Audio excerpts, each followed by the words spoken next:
الحمد لله رب العالمين، والصلاة والسلام على أشرف الأنبياء والمرسلين نبينا محمد وعلى آله وصحبه أجمعين. أما بعد، الله سبحانه وتعالى بتوفيق سرا من دخوك بغنبر صلى الله عليه وسلم سيرت بيانه او باغ سيرت کی منگا دا اتم کال حادثات و واقعات بینول. دا اتم کال پا واقعاتو کی یو واقعا اغا دا حنین دا غزاوة غزوة حنین او دا غی تفصیل او وضاحت شیو. بیر دا غی سر تلیشی او بلا غزاوة چا غی تسوی لکیگی غزوة الطائف او دا غی ببارکی منگا یو نشیز کڑیو. پا تیرشیوی درس کی منگا ابتدائی خبری کڑیوی دا دی غزا وجہ او بیا پس طریقہ بندی پیغمبر صلی اللہ علیہ وسلم طائف تا ورسیدو او پا طائف کی پیغمبر صلی اللہ علیہ وسلم مشرکین محاصره کرو ثقیف چاگوی پخپلو قلاگانو کی پٹشیو او بیا مسلمانان پس طریقہ بندی واپس لاړو او په دغه دوران کې بعضو غلامانو مریانو اسلام قبول کړو او اسلام د سراقه ابن مالک الجعشمی رضی الله عنه او بیا پیغمبر صلی الله علیه وسلم په جعرانه کې غنیمتونه تقسیم کړو. پس طریقه باندې پیغمبر صلی الله علیه وسلم غنیمتونه تقسیم کړو. د دې تفصیل او وضاحت شیو او دا خبرم بین شیو چې د انصارو د بعضو انصارو په زړونو کې خبر راغلی و چې پیغمبر صلی الله علیه وسلم خپل قوم له غنیمت ورکي او موږ له نه راکي. نو دغه خبرم تفصیلا شیو. په دغه ټیم کې یو بل خبرم را پیښه شیو چې هغې ته به اشاره وکړو. پیغمبر صلی الله علیه وسلم چې کله په دې جعرانه کې دا غنیمتونه تقسیمول نو دغه ټیم کې یو سړی راغی چې هغه ته ویل کېږي ذو الخویصرة التمیمی او د خپل نوم په بعضو کتابونو کې علماء راوړی دی لکه امام ابن حجر رحمه الله راوړی دی په الاصابه کې وی د نوم حرقوس ابن زهیر السعدی التمیمی. دا دی سړی نومو حرقوس خپل نومو او مشهور دی په ذو الخویصرة باندې. دی راغی د پیغمبر صلی الله علیه وسلم په تقسیم باندې اعتراض وکړو او دا مشهور حدیث دی منګه په بعضو درسونو کې بیان کړی هم دی. امام مسلم رحمه الله راوړی دی روایت جابر بن عبد الله رضی الله عنهما دی وجي أتى رجل رسول الله صلى الله عليه وسلم بالجعرانة. یو کس راغی په پیغمبر صلی الله علیه وسلم پس یو هغه په جعرانه کې او په دغه ټیم کې پیغمبر صلی الله علیه وسلم غنیمتونه تقسیمول. وفي ثوب بلال فضه او د بلال رضی الله عنه سره یو کپړه وه او په هغه کپړه کې سپین زر پراته و. نو پیغمبر صلی الله علیه وسلم به د دې سپینو زرو نه پلاس کې داسې راغستو د خلکو له ورکول. دغه ذو الخویصرة بدبخت پکې د لرې نه آواز وکړو فقال یا محمد اعدل، اے محمد صلی الله علیه وسلم عدل کوا عدل. پیغمبر صلی الله علیه وسلم وتوی ویلک تباشی ومن يعدل اذا لم اكن اعدل. او سوک با عدل و انصافو کی چیزیں ونک لقد خبت وخسرت ان لم اعدل. کما عدل و انصاف ونکو پیغمبر صلی اللہ علیہ وسلم بیا خوزم تباشو محلاک شو. اوز دا اللہ پیغمبر با عدل نک. یہ روایت کی دیس رضی چی عمر بن الخطاب رضی اللہ عنہ دوی ویا رسول اللہ دعنی اقتل هذا المنافق. اے دا اللہ پیغمبر ما پرید زدہ منافق مردارو ما پیغمبر صلی الله علیه وسلم وته معاذ الله لا دینک ولی ان يتحدث الناس اني اقتل اصحابي بیا به خلک دا وایي چې زه خپل ملګري وژنم. نو خلکو د حقیقت نه دي خبره کړې، بهر به بیا دا خبره مشهوره شي چې پیغمبر صلی الله علیه وسلم خپل ملګري وژني. نو د دې د لاسه پیغمبر صلی الله علیه وسلم دې منع کو. عمر بن خطاب رضی الله عنه منع کو، وینا ناسب ورته نه وي. بدوي وإن هذا وأصحابه يقرؤون القرآن دي او د پلار چې څوک رواني دا اعتراض چې کړی د ذوالخویصره دي او د پلار چې څوک رواني او د منهجي دوی به قرآن وی د قرآن تلاوتونه به کوي لا يجاوز حناجرهم، خو دا قرآن به دوی د مرۍ نه کته نه کوزي.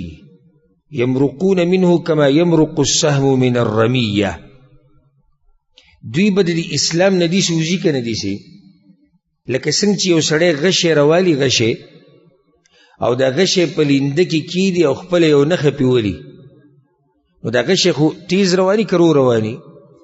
ډېر تیز رواني. دومره تیز کله رواني چې هغه کومه نښه چې ستا ده په هغه نښه کې ورننوځي او د هغې نه وځي.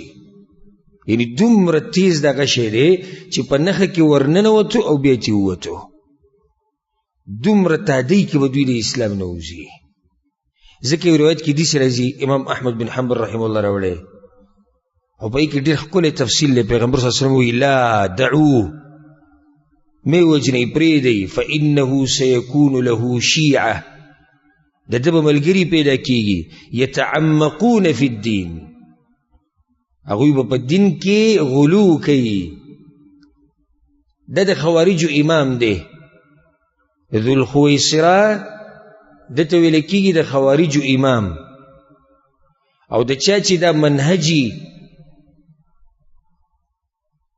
د خوارجو افکار لري نو دا د هغوی امام دی. پیغمبر صلی الله علیه وسلم دیزی کې د خوارجو یو نښه ذکر کړه، ګوره یتعمقون فی الدین، په دین کې به څه کوي؟ غلو به کوي. او دا د خوارجو غټه نښه ده، تر دې چې پیغمبر صلی الله علیه وسلم صحابه کرامو ته دا ویلي دي، وی تاسو به خپل منځونه د هغوی د منځونو په مخ کې سپک ګڼئ. یعنی د خوارج به دومره ښایسته منځونه کوي او دومره اوږده منځونه به کوي چې صحابه کرام څومره اوچت خلک دي دوی ته به خپل منځونه سپک ښکاري. او دا درته فایده ذکر کړم چې د خروج د ذهن د انسان اله جوړیږي چې کله په دین کې ورننوځي دومره چې د الله د شریعت چې کوم حدود دي کومې پولې د هغې نه مو واوړي. او زه بار بار تاسو ته دا خبره کوم چې د تقوا حدود دي. ګورئ یا ایها الذین آمنوا لا تقدموا بین یدی الله ورسوله، د الله او د الله د رسول نه مخکې کېږي. اوس تقوا دا ده، روژه نیوه تقوا ده که نه ده؟ تاسو وایئ تقوا ده، روژې نیوه څه دي؟ تقوا دي. خو چې اوس یو سړی راولګي او روزانه روژه نیسي نو دی د پیغمبر خلاف دی او دې ته تقوا نه ویلی کېږي. د شپې مونځ کول تقوا ده که نه ده؟ تقوا ده. خو چې یو سړی راولګي ټوله شپه مونځونه کوي او نه وده کېږي نو دی د پیغمبر د طریقې خلاف دی. فمن رغب عن سنتي فلیس مني، پیغمبر صلی الله علیه وسلم چې څوک زما د لارې نه واوړېدو او زما د عمل په شان عمل یې نه کو دی زما په امت کې نه دی. نو د تقوا حدود دي. تقوا خو معنی دا نه دی چې ته ورننوځې په دین کې چې څه دې زړه غواړي هغه کوه، نه، د تقوا حدود دي. دا خوارجو د ذهن د انسان ولې جوړېږي چې کله دی په دین کې غلو شروع کړي. او حدیث کې څه راځي؟ هلک المتنطعون، هلک المتنطعون، هلک المتنطعون. هلاک دی هغه خلک چې په دین کې غلو کوي، تباه دی هغه خلک چې په دین کې غلو کوي، تباه دی هغه خلک چې په دین کې بې ځایه سختیانې کوي. دوه خبرې یادې کوي. یو ده بس خلک دا دي د دوی د حرام ټکی ډېر خوښ دی او د بعضو کافر او مرتد او مشرک ټکی ډېر خوښ دی. اوس کم علم چې دا وي دا حرام دی، دا حرام، دغه حرام، هذا حرام، هذا حرام، یاره دا وي سم تقوادار علم دی.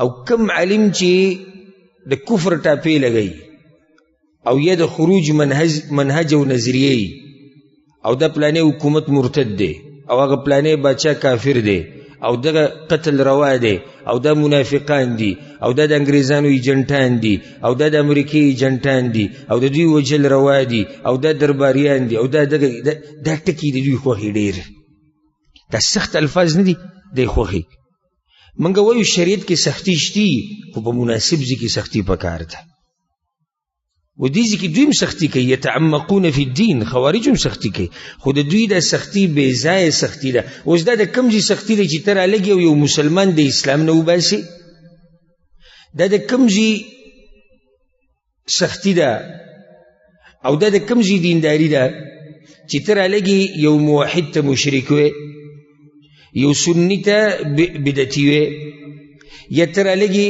په ټولو اسلامي حکومتونو باندې د کفر ټاپې لګې یا ته رالګي د مسلمانانو په ملکونو کې امن خرابې دا څنګه دینداري ده نو دوی کې غټ صفت دا دی په خوارجو کې یتعمقون فی الدین دا فایده د سند د روایت دا یاد کې امام احمد بن حنبل رحمه الله روایت راوړی دی او په دې کې دا لفظ دی یتعمقون فی الدین خوارج په دین کې بې ځایه سختیانې کوي یو شی حرام کو بل شی حرام کو دا کافر او دغه مرتد او دا منافق او دا وجن او دا قتل کو دا مردار کو دغه دوی الفاظ او دا خوخي دغه یو بل وجه ده دی حدیث کې ذکر ده یقرؤون القرآن قرآن بالولی قرآن خوی نو بل وجه سره چې دوی دا سختی کوي بې ځایه لا یجاوز حناجرهم قرآن وی خو په قرآن پوهیږي نه قرآن وی خو په قرآن باندې پوهیږي نه لکه مثال علي بن ابي طالب رضی الله عنه په زمانه کې چې کوم خوارج چې بیا عبد الله بن عباس رضی الله عنهما دا غوی مناظرې لورغه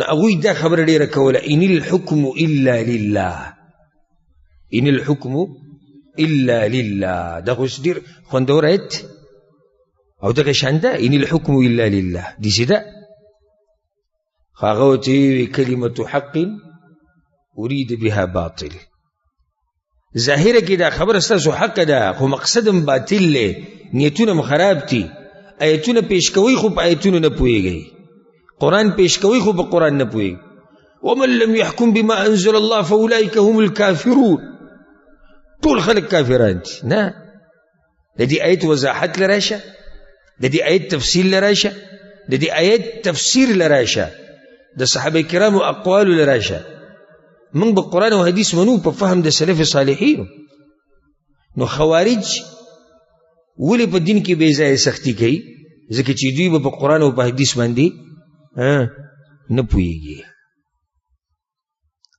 بل یو وجم ده پیغمبر صلی الله علیه وسلم یو حدیث کې د خوارجو نښه ذکر کړی وي د دوی عمرونه به کمی او د عمر چې کمی د جذبات خوښي د پوخانه د خوارجو چې څومره افکار څوک لري اکثر د ځوانان دي ولی د ځوانۍ د عمر نه دی په دې کې سړی په خبره نه رسي نه پوهیږي خو جذبات یې خوښي لکه اوس د ځوانانو دا خبره ډېره خوښوي مړی کا قتل کا مرداری کا کافر دی مرتد دی او څوک چې ورته مسلمان وي هغه هم کافر دی دا ټکي خوښي خو د ده په عکس کې چې سړي د ده په عکس باندې چې سړي عمر ډېري دغه عقل په ځای خبرې ته سوچ کوي نو ځکه د خوارج بې ځایه سختیانې کوي پیغمبر صلی الله علیه وسلم دا ګورې زما خبره نه ده ګورې که یو سړی راولګي وایي چې دا ما نه دي ویلي دا کمې نښې چې ما ذکر کړي دا په حدیث کې دي په قرآن باندې به نه پوهېږي دغه پیغمبر صلی الله علیه وسلم وایي یتعمقون فی الدین دا د پیغمبر خبره ده عمرونه به کمی دا د پیغمبر صلی الله علیه وسلم خبره ده تقوا کې به حدود پر کړي دا د پیغمبر خبره او زما موضوع دا نه ده د خوارجو منهج بیانول چې موږ دې تفصیل کې ورشو خو منځ کې واقعه رااله او زه بار بار دې ملګرو ته دا وایم چې د سیرت زسیب دې دپاره نه بیانوم چې موږ یو قصه بیانوو او بس خبره ختمه شو موږ به د هر موقف سره ودرېږو د هرې حادثې سره به ودرېږو د دې نه موږ ته څه فایده رارسي د دې نه موږ ته څه درس میلاوي د دې ذوالخوی سره د اعتراض د دې نه موږ ته غټ درس میلاویږي دی خوارجو کې یو بل عادت دی شیخ الاسلام ابن تیمیه رحمه الله نور علماو ذکر کړي خپلو کتابونو کې دوی دا وایي چې موږ په دنیا کې بې رغبته یو خو اکثر خبرې د دوی د حکومتونو مبارک اعتراض په باچایانو باندې اعتراض په حکومتونو باندې اکثر د دوی جړل الف نه د یا پورې چې وګوري نو پای کې غټ اعتراض به پچای او په حکومت باندې او دا د دوی امام ذوالخویسره دا کار کړی اعتراض دې کې په معمولی سړي باندې نه دی شوی اعتراض په چا باندې شوی دی په پیغمبر محمد ابن عبد الله صلی الله علیه وسلم باندې وایي دې عدل نه کوي بیا د عثمان بن عفان رضی الله عنه په وخت کې کوم خوارج راوتی اعتراض په چا باندې کړي په عثمان بن عفان باندې کړي ځکه چې خلیفہ علي بن ابي طالب په دور کې کوم خوارج راوتی دي هغه اعتراض په علي بن ابي طالب باندې کړي ځکه چې خلیفہ نو د دې خوارجو اعتراضات هغه اکثر په چا باندې هغه په مشرانو باندې او ځکه علما وي د دې په زړونو کې یو لالچ پروت دی چې حکومتونو ته ملاوي شي ځکه همیشه دوی په دولتونو پورې په حکومتونو پورې په دې پورې نښتي نو دا یو فایده دا کوم روایت چې امام احمد راوړی دی په دې کې پیغمبر صلی الله علیه وسلم سوی ګوره وی په دین کې به سختی کوي حتی یخرجوا من بې ځایه سختیانې به کوي د دین نه به څه شي وبوځي کما یخرج السهم من الرمیه وی لکه څنګه چې غشې ته وولې یوې نښې ته او دا غشې په دغه نښه کې ورننوځي او بیا ترې وځي دومره په تادۍ سره به وځي دغه حدیث کې دی پیغمبر صلی الله علیه وسلم وی ینظر فی النصل فلا یوجد شیء ثم فی القدح فلا یوجد شیء ثم فی الفوق فلا یوجد شیء سبق الفرث والدم دې څه معنی دا ده دا غشې چې کله ورننوتو په دې ستا په دې هدف کې لکه مثال کې ته په یو څاروی ویشتو هغه شی دومره تیز لاړ په دې څاروي کې ورننوتو د بل طرف ته تېوتو پیغمبر صلی الله علیه وسلم وایي د غشي چې کومه څوکه ده او کومې چې اخرنۍ حصه ده او د کوم ځای نه چې نیوی کېږي دې ټولو ځایونو ته وګوره نه به پرې وینئ او نه به پرې غوښئ ولې به نه وینئ او نه به غوښئ ډېر تیز ورننوتو او بیا ډېر تیز ووتو دغه شان خوارج دي دوی به د اسلام نه دومره زر وځي لکه څنګه چې دا غشې د خپل هدف نه دومره زر وتی دی پوه شوئ په دې باندې که نه بعض کسان یو بله قصه بیانوي او په دې کې او په هغې کې اختلاط راولي په صحیحینو کې حدیث دی په صحیح بخاري صحیح مسلم کې د ابو سعید الخدري رضی الله عنه پیغمبر صلی الله علیه وسلم علی بن ابي طالب رضی الله عنه لېږلی یمن ته علی بن ابي طالب چرته لېږلی یمن ته د په نهم کال کې یاد کړئ دا خبره د دې طایف د غزا ده د ذوالخویسره د اولنۍ قصه په کوم کال کې ده اتم کې ده دا اوس په نهم کې ده علی بن ابي طالب لېږلی یمن ته نو علی رضی الله عنه د یمن نه پیغمبر صلی الله علیه وسلم ته سره زر رالیږلی و روایت کې راځي وکان المقسوم فيها ذهبا هغه ټیم کې چې کوم څه تقسیمېدو پیغمبر صلی الله علیه وسلم سره زر تقسیمول دلته څه تقسیمول کله چې اعتراض وکړو سپین زر تقسیمول د قصو ته ګوري چې د فائدې ته اوسته یادي نو په دغه ټیم کې د حرقوس راغی حرقوس څوک دی ذوالخویسره او راغی او په پیغمبر صلی الله علیه وسلم باندې اعتراض وکړو نو اوس د دې به څه جواب کوو بس خلک د دواړه قصې ګډې وډې کړي دا قصې دلته بیانې او هغه دلته بیانې علي بن ابي طالب یمن ته لېږلی او هغه په اعتراض وکړو نه ځکه امام ابن حجر رحمه الله د بخاري په شرح کې وایي چې يمكن ان يكون تكرر ذلك منه في الموضعين ذوالخویسره بدبخته دا اعتراض په پیغمبر صلی الله علیه وسلم په دوه ځایونو کې کړی په یو باندې اکتفا نه ده کړی یو اعتراض په کوم ځای کې شوی دی په حنین کې د حنین نه واپسۍ کې د طایف د غزا نه چې واپس شو جعرانه کې او دویم اعتراض په کوم ځای کې شوی دی چې کله پیغمبر صلی الله علیه وسلم هغه سره تقسیمول چې هغه د یمن نه چا رالیږلي علي بن ابي طالب رضی الله عنه ورسېدی په دې خبره کې. په دغه ټیم کې یو بله خبره را پیښه شوې وه. پیغمبر صلی الله علیه وسلم چې کله په دې جعرانه کې و، نو دا حدیث امام بخاری راوړی دی، خو په صحیح بخاری کې نه دی، په الادب المفرد کې راوړی. امام ابو داود دا روایت راوړی. ابو الطفیل رضی الله عنه وی چې دی له په هغه ورځو کې وړوکی و، وی چې رأیت النبي صلی الله علیه وسلم یقسم لحما بالجعرانه. پیغمبر صلی الله علیه وسلم په جعرانه کې غوښه تقسیموله. وانا يومئذ غلام، او زه په دغه ورځو کې سومه ماشوم ومه. فاقبلت امرأة بدویه، یو ښځه راله بانډچۍ ښځه وه. نو د پیغمبر صلی الله علیه وسلم ته چې کله را نږدې شوه، بسط لها رداءه، پیغمبر صلی الله علیه وسلم خپل څادر هغې ته خور کړو، هغه به کېناسته. نو ما ته پوښتنه وکړي چې دا زنانه څوک ده چې پیغمبر صلی الله علیه وسلم د دې دومره اکرام وکړو او خپل څادر یې ورته خور کړو؟ وی خلکو راته وی چې امه التي ارضعته، دا وا حلیمه السعدیه. حلیمه پیژنې که نه؟ څه تذکیره تاسو اورېدلې ده؟ پیغمبر صلی الله علیه وسلم بنو سعد کې پی ورکړي وو. نو دا د پیغمبر صلی الله علیه وسلم رضاعي مور ده، او دا فائدې ادا کوي. حلیمه مسلمانه شوې ده او که نه؟ نو بعض علماو لکه امام ابن القیم رحمه الله هغه توقف کړی، هغه وایي چې نه دا وایم چې مسلمانه شوې ده او نه دا چې نه، یعنې دا د هغه خپل تحقیق دی. خو اکثر محققین علما وایي چې حلیمه السعدیه رضی الله عنها د مسلمانه شوې ده وروسته. والعلم عند الله. اگر که دا مسئله بعض علماو بګې توقف کړی دی، خو اکثر حفاظ دا حدیثو هغوی دا خبره بیان کړې ده چې دا مسلمانه شوې ده. والله اعلم. په دغه ټیم کې پیغمبر صلی الله علیه وسلم چې کله دا غنیمتونه تقسیمول، ډېر عجیبه وخت. امام حاکم یو روایت راوړی دی د عاصم ابن عدی رضی الله عنه.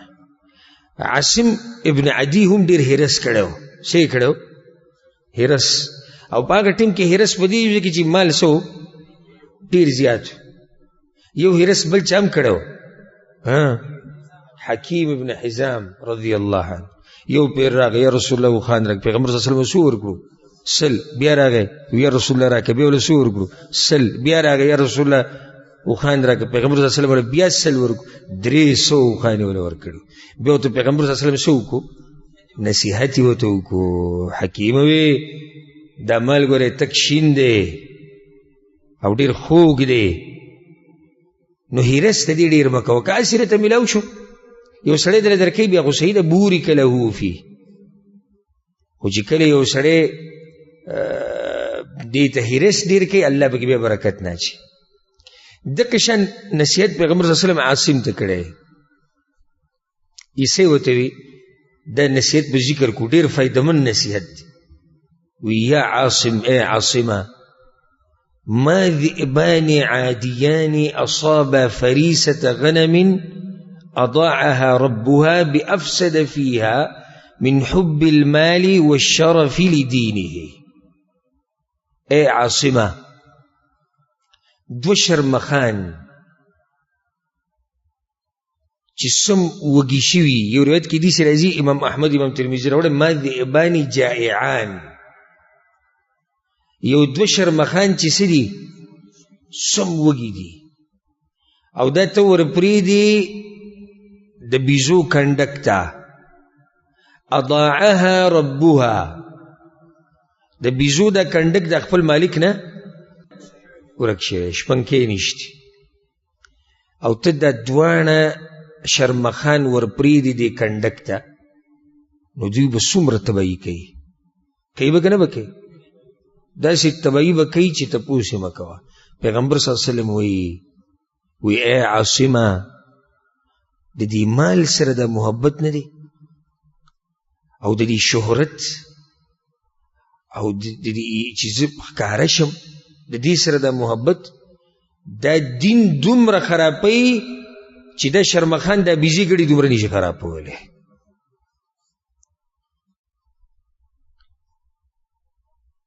من حب المال والشرف لدينه. یاد کړئ دا خبره، مال سره محبت د حد نه زیات. نور خو طبیعي خبره، هر انسان د مال سره محبت کوي، خو د حد نه زیات هرس د مال راجمع کول او شمارل هغې او بخل او هرس، دا د انسان د دین ته دومره نقصان رسوي چې دومره د دوه شرمخان د ګډو بیزو ته نشي رسولی.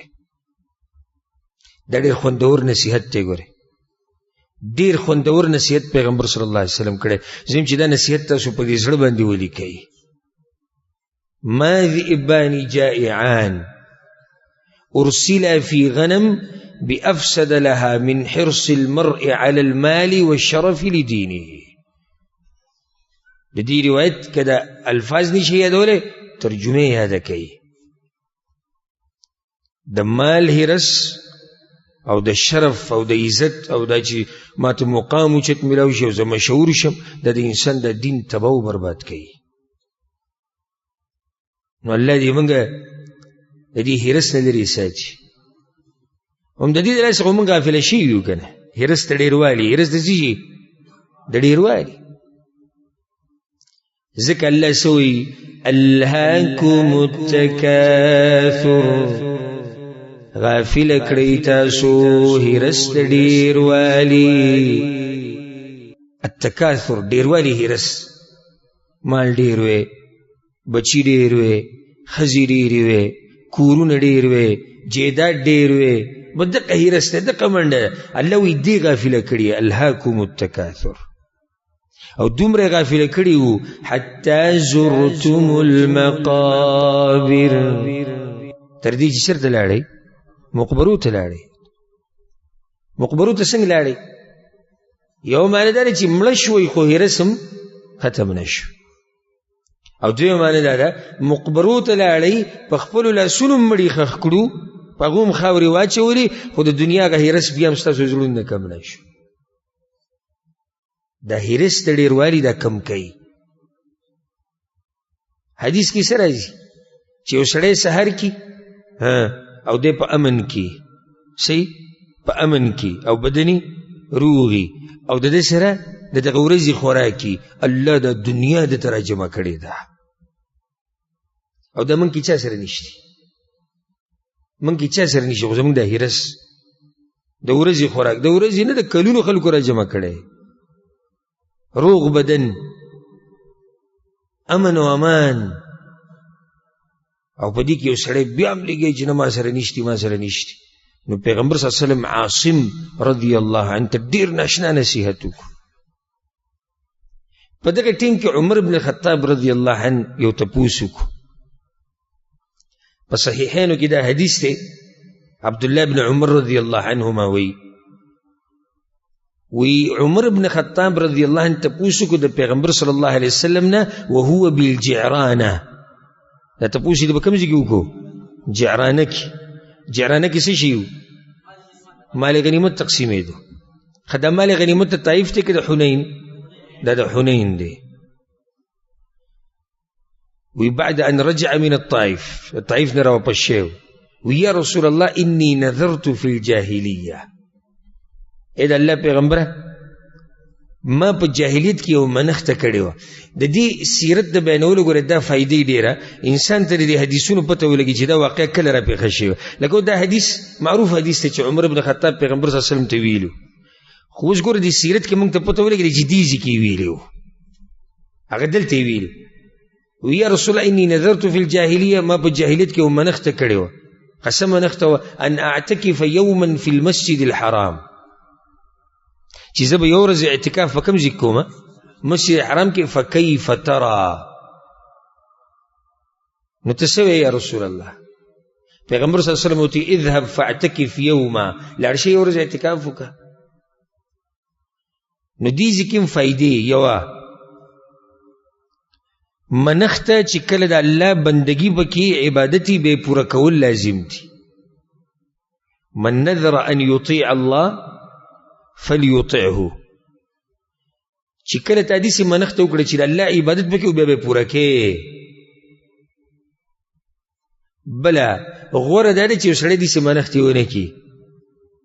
یو خو عامه منښته ده، عامه خو صحیح ده. لکه مثال کې یو سړی وایي زه د الله دپاره 2 رکعته لمونځ کوم، داسې کوه. خو یو سړی دا وایي که الله دا کار وکړو زه به دا چل وکړم، دې ته علما مکروه ویلي. که الله دا کار وکړو زه به نه ولې الله بغیر دې نه هم کولی شي، نو دې ته ضرورت نشته. ځکه پیغمبر صلی الله علیه وسلم هم حدیث کې دې ته اشاره کړې ده چې دې قسم منښتونه ځان لرې ساتل پکار دي. ګوره موږ کمزور یو، الله چې په موږ دا کار نه دی واجب کړی خو موږ یې نشو کولی. زما خواله ډېر راځي ګرم شي، وایي که الله زما دا کار وکړو نو غوجله کې چې را کومه غوا ولاړه دا به حلالومه. کار الله وکړي بیا راشي وایي موږ سره بیزه ولاړه ده که دا حلاله کمه نو څه دی خیال؟ نه تا خو ځان ګرموي چې غوا حلالومه، اوس به غوا حلالې را ګرم شي.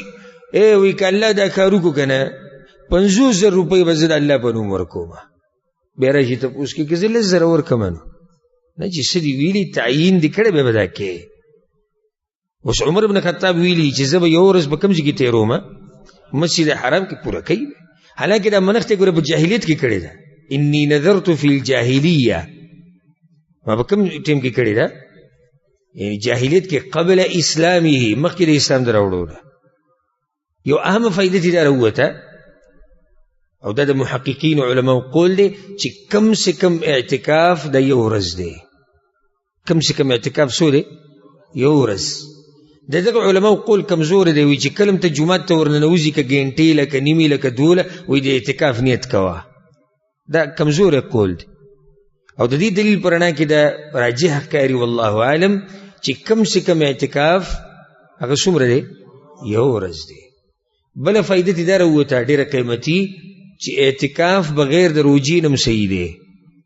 لکه چې بعض علما دا وایي و اعتکاف کې روجه څه ده؟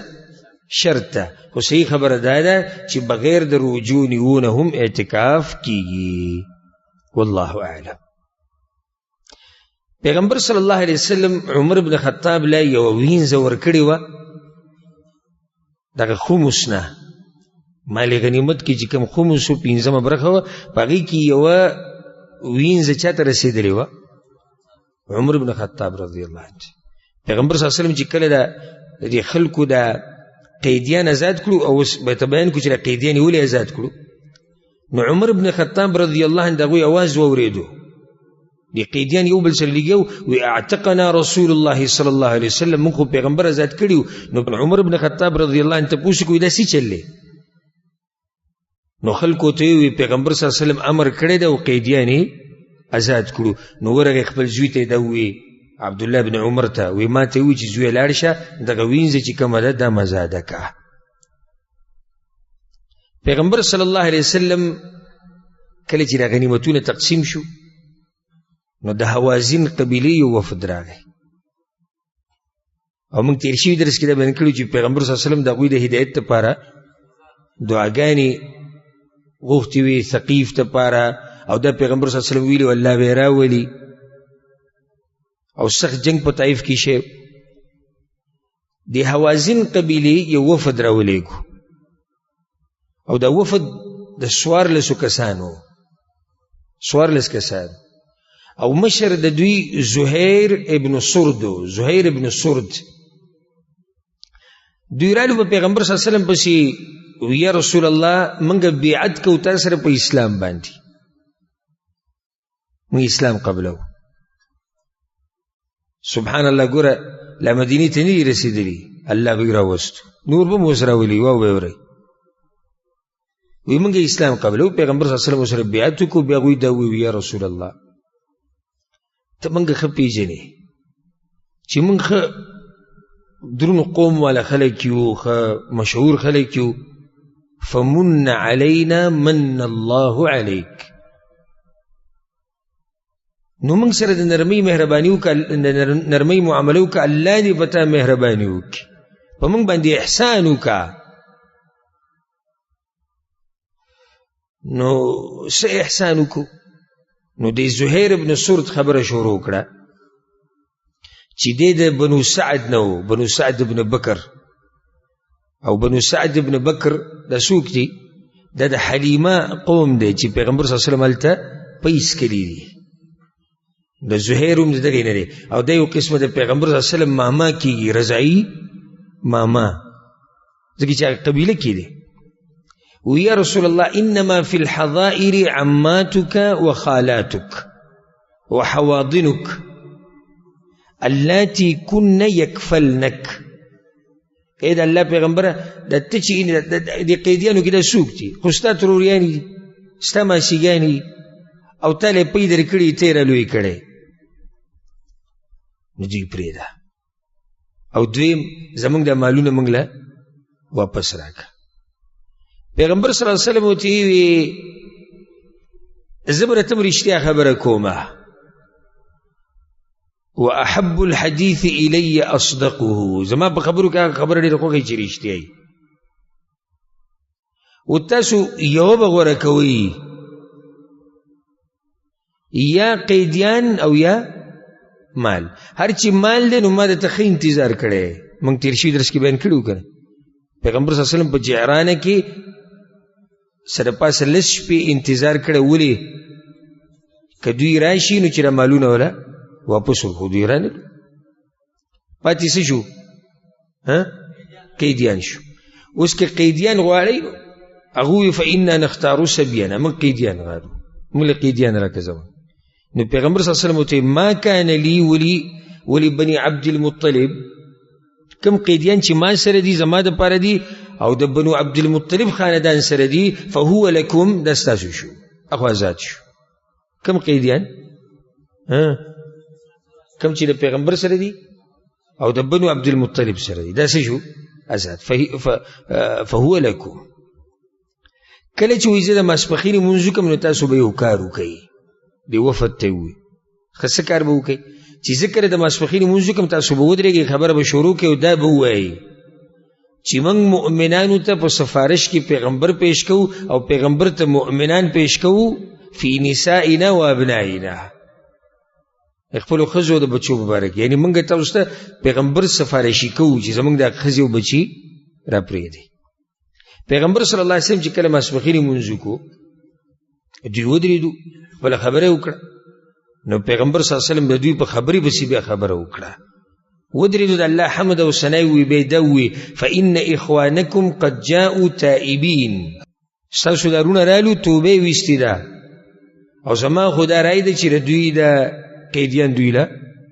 واپس ورکو نو یې واورئ کم قیدیان چې زما دي او د بنو عبدالمطلب دي اما پرېښودي دي مهاجرین راپاڅېدو وی ما کان لنا فهو لرسول الله صلی الله علیه وسلم زمونږ سره چې کوم قیدیان وو هغه د چا شو هم پیغمبر بس پیغمبر آزاد دی عیینه بن حصن وی نه ما کان لی ولی بنی فزاره فلا زما سره چې کوم دی او د بنو فزاره کوم قیدیان دي موږ خو یې نه آزادو موږ یې نه ورکو اقرأ هم دقه خبره وکړه عباس ابن مرداس هم وی زه او بنو سلیم من خپل قیدیان نه ورکو او په دغه ټیم کې بنو سلیم راپاسېدي وی کذبت عباس ته وی عباس ابن مرداس وی دروغ دی وی موږ خپل آزادو بل هو لرسول الله صلی الله علیه وسلم پیغمبر صلی الله علیه وسلم بیا خبره وکړه وی کوم چې آزاد کړو خو آزاد کړو خو کوم چې نه آزادۍ نو واورئ دا قیدیان که تاسو ورکئ کم سړی چې راولګېدو دا قیدیان آزاد کړو فله علینا سته فرائض من اول شیء یفیئه الله علینا د دې سړي په موږ باندې شپږ اوښان دي فرائض د جمع د فریضه ده او دا هغه اوښ ته ویلی کېږي چې هغه په زکات کې راوستی شي نو ځکه یې دې ځکه دی ته فریضه ووي کم سړی چې قیدي آزاد کو نو موږ به له څه ورکوو شپږ اوښان خو کله به یې ورکوو که الله موږ له بل ځای کې غنیمت راکو چې څنګه موږ له الله غنیمت راکو نو دا زما په غاړه باندې دا خبره شوه نو حوازن چې څومره قیدیانو هغه ټول پیغمبر صلی الله علیه وسلم طرف نه آزاد شو یو قیدي هم نه دی پاتې شوی یو قیدي بعض علما یو زنانه ذکر کوي یو بوډۍ خو هغه بیا واپس کړی شوی ده. په دغه ټیم کې مالک ابن عوف راغی. مالک ابن عوف پیژنئ؟ د لښکر مشر د ثقیف او هوازن او چې کوم نور خاندانونه په حنین کې راجمع شوي وو د هغوی مشرتیا د چا سره وه؟ مالک ابن عوف النصري. مالک ابن عوف د هوازن مشر دی. پیغمبر صلی الله علیه وسلم تپوس وکړو د هوازن نه دا کوم وفد چې راغلی وی مالک ابن عوف څنګه دی؟ هغه وتې هو بالطائف مع ثقیف، هغه په طائف کې دی د ثقیف خاندان سره دی. نو پیغمبر صلی الله علیه وسلم د هغه کورنۍ او د هغه مالی بند کړو، کورنۍ ولا قیدیان کړو او مالی ولا هم ونیو. او بیا یې دا وویل دی وفد ته، وفد څو کسان دي؟ 14. وی ګوره اخبروا مالکا، مالک ته به دا خبره وکړي انه ان اتانی مسلما، که چېرته دا مالک په ما پسې مسلمان راغی رددت الیه اهله و ماله، زه به وله دا خاندان هم واپس ورکم، دا مال به ولم ورکم، و اعطیته 100 من الابل او سل به وله اوښان زیاتي ورکم. خورئ ولئ پیغمبر صلی الله علیه وسلم ډېر حکیم انسان، ډېر حکیم انسان. چې کله هغوی لړو مالک ته څنګه دا خبر وکړه، مالک وایي چې راشي د بېعزتۍ نه ځان اوس بچ کړي، دا اوس لار دی د بچ کېدو. نو بس په خپله سورلۍ باندې سور شو، طایف نه د شپې راووتو، راغی پیغمبر صلی الله علیه وسلم پسې جعرانه ته او اسلام قبول کو او ډېر ښه اسلام و. بیا داسې الله ورځې بدلې کړي. ځکه پیغمبر صلی الله علیه وسلم چې به کله دا دعا غوښته اللهم یا مقلب القلوب ثبت قلبي على دینک، یا الله ته زړونه اړې راړې زما دا زړه په دې دین باندې مضبوط کا. نو عایشه رضی الله عنها چې تپوس وکړو یا رسول الله ته دا دعا ډېره زیاته غواړي. پیغمبر صلی الله علیه وسلم ورته وی د آدم د بچو د زړونه د الله په ګوتو کې په 2 ګوتو کې دي، یقلبها کیف شاء. د زړونه د الله په ګوتو کې دی چې کوم طرف ته یې واړی. اوس ګوره الله د ده زړه واړو څه ته؟ اسلام ته. پرون دشمنو نن څه نن دوش. پیغمبر صلی الله علیه وسلم ولا هغه چې کوم کسان د کورنۍ وو هغه یې ورته هم واپس کړو، مال یې ولم ورکو د ده چې کوم مالو، او د هغې سره 100 اوښانې ولم ورکو. او بیا پیغمبر صلی الله علیه وسلم د ده په قوم باندې دی مشر کو چې ته زمونږ د طرف نه ستا په قوم باندې څه مشر یې.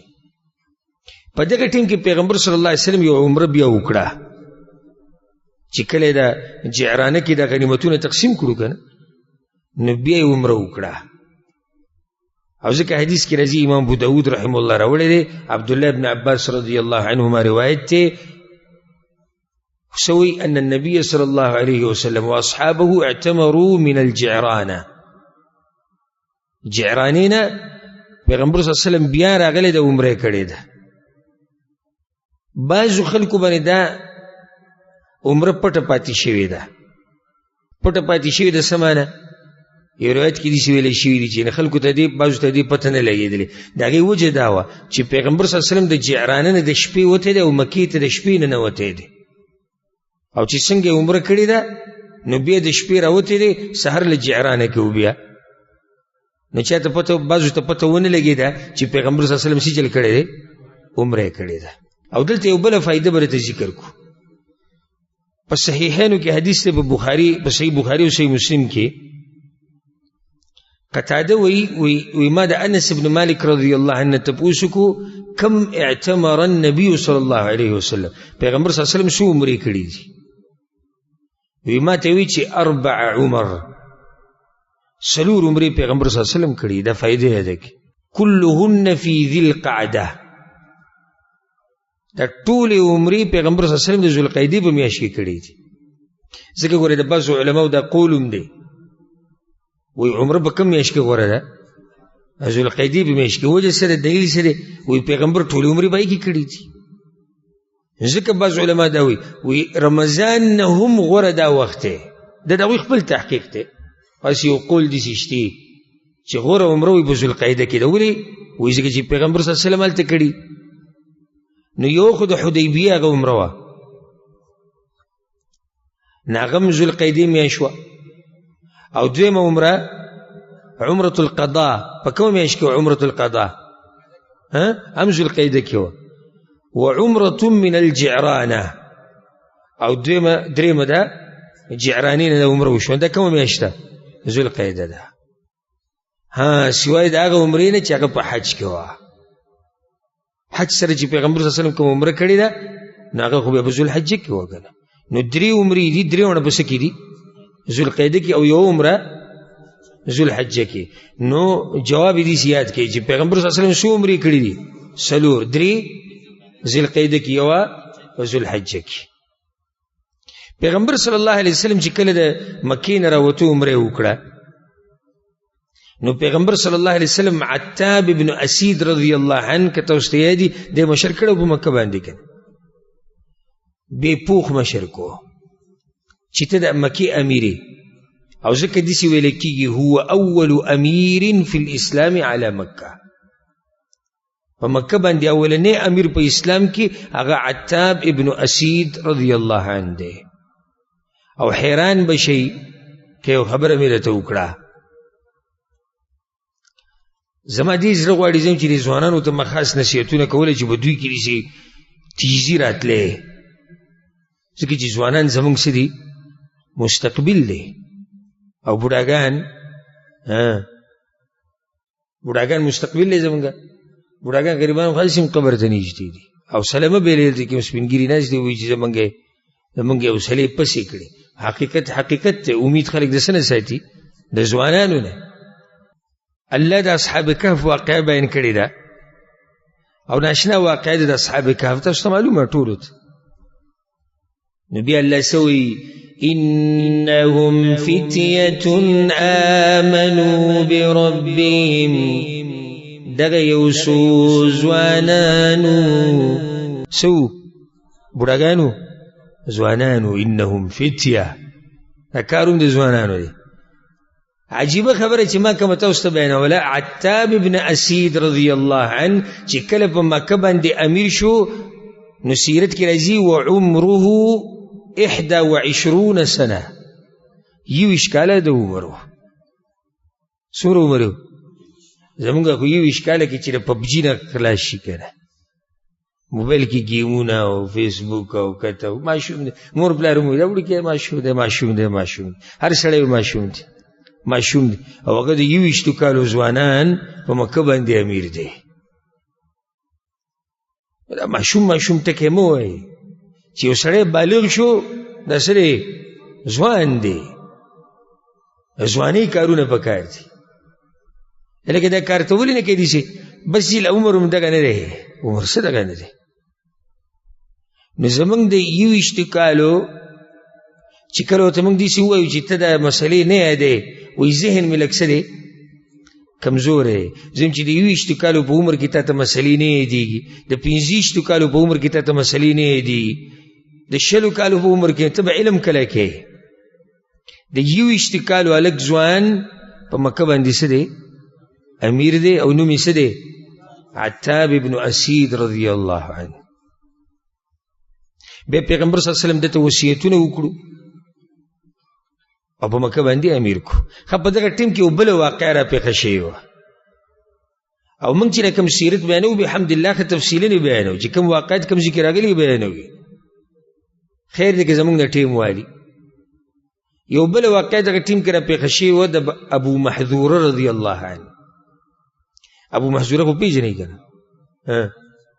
د پیغمبر صلی الله علیه وسلم مؤذن دی ابو محذوره رضی الله عنه امام احمد د قصه راوړي د حاصل د قصې دا دی ابو محذوره په خپله وی پیغمبر صلی الله علیه وسلم چې کله د حنین نه روان واپس نو وی موږ سره په بعضو لارو کې میلاو شو نو پیغمبر صلی الله علیه وسلم خپل مؤذن ته دا وی اذان وکړه وی فسمعنا الصوت موږ هغه اذان چې چلو کو او واورېدو د پیغمبر صلی الله علیه وسلم په مخ کې چې کوم اذان کېدو هغه موږ واورېدو وی فصرخنا نحکیه ونستهزئ به نو موږ دغه اذان بیا په چغه وی او خاندل مذاق هم کو دا مسلمان شیخ نه وکړه ابو محذوره چې کله د پیغمبر صلی الله علیه وسلم د مؤذن اذان واوریدو نو سی چلی وکړو وی خندل مذاق کو او په زور زور لګیاو پیغمبر صلی الله علیه وسلم आवाज واوریدو کسان راولګل وی د سوکتی ورشه راولې وی مونږه راوستو پیغمبر صلی الله علیه وسلم چې ايکم الذی سمعت صوته قد ارتفع اسوک دې چې په زور زور لګیاو आवाज ما واوریدو وی ټول قوم اشاره وکړه مونږ ته ټول قوم ماته یعنی کم چې د سره ملګری وو هغه ته قوم وی هغه اشاره وکړه ماته نو پیغمبر صلی الله علیه وسلم هغه پرې خو د زیزان سره پاتې کړم وی به ماته وی چې اذان وک نو ماته اذان خو د اذان د کلمات وی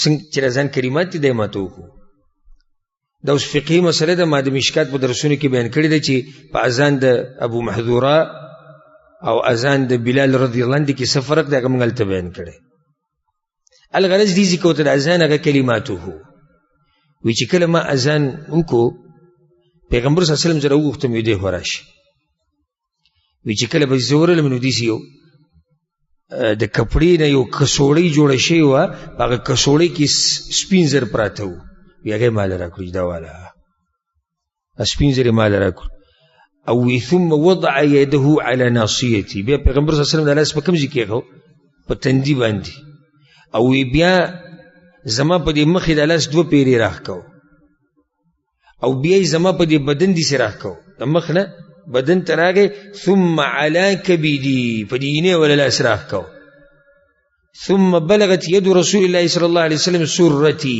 بیا د پیغمبر صلی الله علیه وسلم لاس راورسېد کوم ځای ته نوم ته وی بیا پیغمبر صلی الله علیه وسلم وی بارک الله فیک الله دې پتا کې برکت واچي اسلام په دغه ټیم کې د قبول کړي وی بیا ته مې چې یا رسول الله یعنی پیغمبر چې بل الله سره راخو دا عاشقونه راخو ده اسلام هجرت ورننه وته سم او د اذان ډیر خوښ شو وی مو ته چې اې د الله پیغمبر مرني بالتاذین بمکه مال اجازه تر کې زه په مکه کې اذان کوم وی پیغمبر صلی الله علیه وسلم امرتک به ز سید کوا ځانونه او وی د پیغمبر سره چې زما څومره بغض هغه الله ټول ختم کو دغه لاس اجرا کو دی دلاس او د پیغمبر سره محبت سم ډیر شو بلال په عتاب ابن اسید پسې چې هغه امیرو د کمزي د مکی او هغه ته دوی چې پیغمبر صلی الله علیه وسلم ماته وی تا ځانونه کوا نو بل عجیب خبره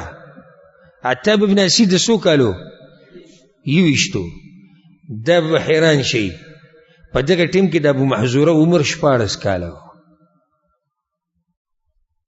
د سیرت ټول ځوانانو دي د سیرت د ځوانانو دی ټول او به تاریخ کې راځي چې د مرګ پورې ابو محذوره رضی الله عنه د په مکه کې مؤذن تقریبا 950 هجری کې وفات شوی 950 هجری کې او دا 950 هجری پورې ابو محذوره په مکه کې مؤذن به داغه بچی او به داغوی بچی د ډیر وخت پورې دا سلسله په دوی کې پرته و او ځکه بعض شاعرانو لکه مصعب ابن عبد الله بعض ته دا خبره کړې و دا تهذیب التهذیب کې دا اشعار شتي پای کې وایي چې اما ورب الكعبه المستوره وما تلا محمد من سوره والنغمات من ابي محذوره لافعلن فعله مذكوره ودې کې اشاره شوی ده چې ابو محذوره رضی الله عنه چې کوم اذانونه په سبا باندې کول په مکه کې به کول پیغمبر صلی الله علیه وسلم مدینه ته ورسید واپس روان شو مدینه ته ورسید او د ذوالقعده په میاشت کې شپه ګورځي پاتې سورځي پاتې شپه ګورځي پاتې وته کلو وته په رمضان کې لسم رمضان اوس لسم رمضان حساب وکي شل ورځې دغه میاشت بیا رمضان به کومه میاشت راځي شوال پوره میاشت بیا ذی القعده سو سلیری شورځي حساب کا 74 کې 73 دریویا یا دریویا یا سلورویا تاسو به اختلاف وکړو دریویا ورځي ډیرو ګټ سفر دی کنه معمولی سفر دی خو سم سفر دی. پیغمبر صلی الله علیه وسلم چې مدینې ته ورننوتو او د مدینې په بارډر باندې مدینې والا استقبال ته ولاړو، څه خوندور وخت هغه. ګوره مقارنه وکړئ او سوچ وکړئ. یو هغه وخت چې پیغمبر صلی الله علیه وسلم د مکې نه را روانو، د ابوبکر صدیق رضی الله عنه سره هغوی شړلی و او مدینې ته راننوتو، او یو وخت دا دی چې را روان دی. داسې را روان دی چې الله سبحانه وتعالی ولا فتح ورکړې ده. 8 کاله بعد بیا د مکې نه را روان دی. 8 کاله تیر شو کنه، دا د هجرت 8 کال دی کنه. 8 کاله بعد بیا پیغمبر صلی الله علیه وسلم را روان دی، خو الله ولا فتح ورکړې ده. دی پیر د مکې نه شړلی شوی نه دی، په مکې خپل سړی امیر کړی، بوتان یې مات کړي دي، شرک ختم کړی. دی پیر له پیغمبر صلی الله علیه وسلم را روان دی، خو هغه شان نه دی را روان. دی پیر له مدینې والا سم خوشحاله دی، په لارو کوڅو کې ولاړ دي چې پیغمبر بیا را روان دی، او مدینې والا خو سم خوشحاله شو. موږ سره تیر شوي درس کې تیر شوي که نه، پیغمبر صلی الله علیه وسلم دغه ته څه ویلي انصارو ته، وی تاسو په دې نه راځي چې خلک به د ځان سره کورونو ته سره زر او سپین زر او اوښان او بیزې ګډې ویسي، او تاسو به څوک بوځئ؟ تاسو به پیغمبر صلی الله علیه وسلم مدینې ته واپس بوځئ ځان سره. په مکه شانو شو، پیغمبر صلی الله علیه وسلم مدینې ته راغی، وفادار انسان مدینه کې پاتې شوی دی، 8 کاله ژوند تیر کړی، خو دا نه چې مکې فتح کړه هلته پاتې شو، بیا راغی واپس مدینې ته. دا د مدینې په فضایلو کې راځي، دا د مدینې فضیلت دی. پیغمبر صلی الله علیه وسلم بیا را واپس شوی دی مدینې ته، او د مدینې والا هغه خوشحالي چې هغه څوک بیانولی نه شي، د هغوی داسې خوشحالي وه چې بیا پیغمبر زموږ خواله راغی، بیا به موږ د هغه خدمت کوو.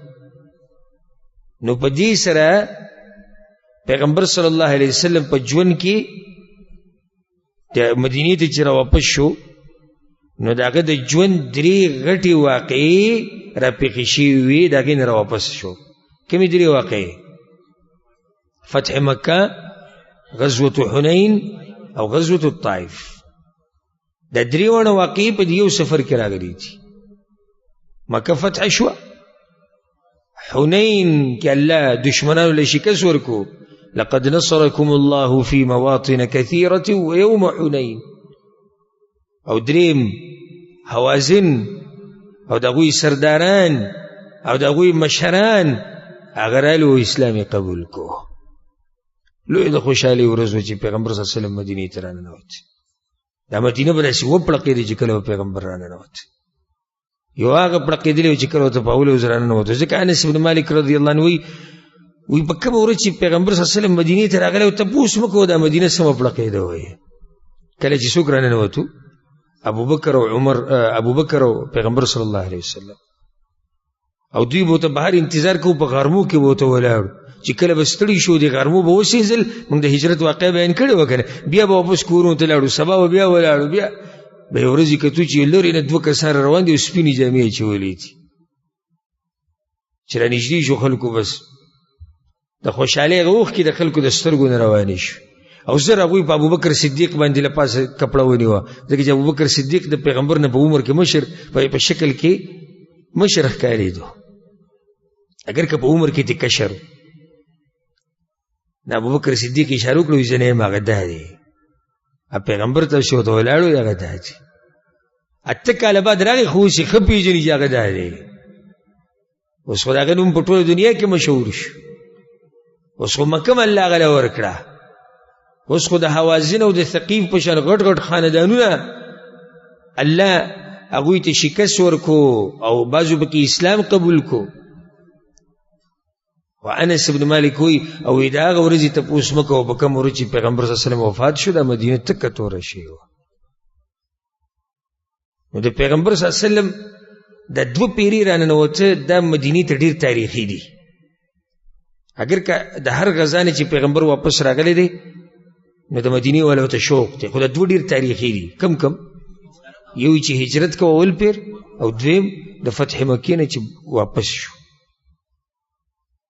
نو په دې باندې به اکتفا وکړو. انشاءالله پر روان درس کې به هغه واقعات شروع کوو چې هغه د دینه بعد او د تبوک د غزا نه مخکې راپېښ شوي دي. د دینه بعد غټه غزا بیا د تبوک غزا ده، خو د تبوک د غزا پورې ډېرې واقعې په منځ کې راغلي دي. پیغمبر صلی الله علیه وسلم خطونه لیږلي دي باچایانو ته، مشرانو ته. کعب بن زهیر په شان انسانانو اسلام قبول کړی دی، او داسې نور ډېر واقعات. هغه به انشاءالله پر روان درسونو کې بیانوو. الله دې موږ پوه کړي په قرآن او حدیث باندې، او الله دې موږ د صحابه کرامو په نقش قدم روان کړي، او څنګه چې الله موږ دلته راجمع کړي وو دغه شان دې الله سبحانه وتعالی موږ د پیغمبر صلی الله علیه وسلم سره په جنت کې یو ځای کړي. هذا والله اعلم، وصلى الله وسلم على نبينا محمد وعلى آله وصحبه أجمعين.